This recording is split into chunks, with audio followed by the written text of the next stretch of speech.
Donc elle va reprendre le pollen, elle va le poser dans un arbre et à la place de la fleur va se gonfler, va se faire un fruit. Là on imagine ces deux trucs-là, on imagine que c'est des corps d'abeilles. Et après on doit deviner laquelle aura le plus de pollen. C'est facile, hein. Celle-là ou celle-là. Eh ben c'est celle-là. Oui. On organise aujourd'hui notre première expo science locale à l'huisserie. Donc le principe c'est de présenter les projets qui sont réalisés par les enfants aussi bien dans les écoles que dans le cadre des activités de loisirs du Château des Mômes et de l'espace jeunesse. Donc on a 6 projets d'enfants dans le cadre scolaire et 3 projets de service jeunesse ou du Château des Mômes. Le stand de cette radio, en fait, c'est la radio des Mômes de l'huisserie. C'est un atelier qu'on a mis en place sur le Château des Mômes. 6 demoiselles qui sont en CM1 qui participent à cet atelier radio. Et donc l'idée c'est de faire des reportages, des interviews. Est-ce que les abeilles produisent du miel toute l'année? Les abeilles consomment les 9 dixièmes du miel. Et nous, on ne prend que l'équivalent de 1 dixième du miel. Les ateliers ils se passent le mardi soir, on enregistre tout ça après sur ordinateur et on retransmet après sur le blog du Château des Mômes. Et quelques petites surprises autour avec par exemple la maison de retraite du Castelli. C'est un stand qui présente le jardin thérapeutique de la maison de retraite et qu'on a associé avec les 5 sens. Donc il y a des panneaux que les résidents ont fait et qui présentent le jardin thérapeutique. Et on travaille tout le long de l'année avec le centre de loisirs en sachant que l'objectif c'est le partage puisque les grands et les petits se rejoignent sur plein de choses.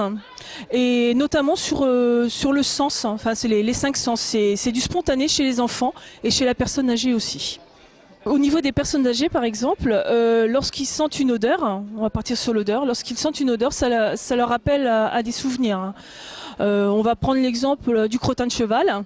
Le crottin de cheval ça leur rappelle la carriole. J'ai un papy qui a répondu lorsqu'il allait livrer le pain. Le cheval crottait. Et nous, on aimait chanter et on chantait.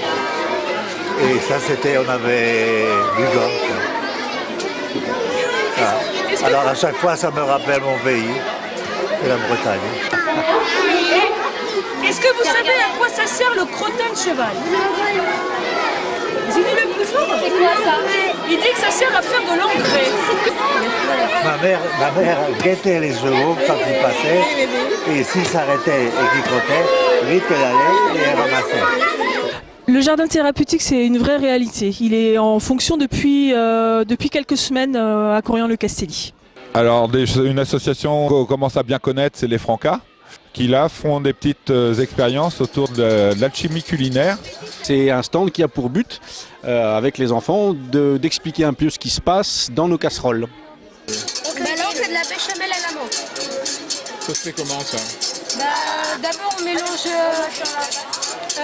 l'huile avec de la farine et pour faire le début, la béchamel. Et après, on rajoute un petit peu d'eau et de la menthe. Et on laisse jusqu'à ce que ça épaississe. On laisse sur le feu jusqu'à ce que ça épaississe. Et pourquoi ça épaissit? Parce qu'il y a le mélange de la farine et d'un liquide. On a utilisé plein de trucs là. Il faut faire. On va aller faire un peu de vaisselle. On va aller de l'autre côté là-bas. Allez hop, c'est parti. Et quand on reviendra, ça sera froid et on pourra goûter.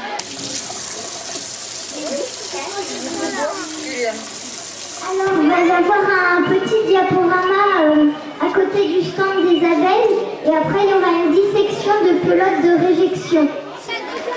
Voilà, mais dis donc, il y a un drôle d'os là. Oui. À votre avis, il est où l'os qui ressemble à ça? C'est celui-là, tu crois? Ah ouais, il est tordu celui-là. Ah ouais. Et ça s'appelle le squelette. Quand il n'y a plus les poils, quand il n'y a plus la viande, la chair, eh bien on voit tous les os. On appelle ça le squelette. Eh bien quand la chouette elle a mangé un campagnol, ou un mulot, ou une musaraigne, eh bien elle rejette tout ce qu'elle n'a pas pu digérer. Alors les poils et les os, elle n'arrive pas à les digérer.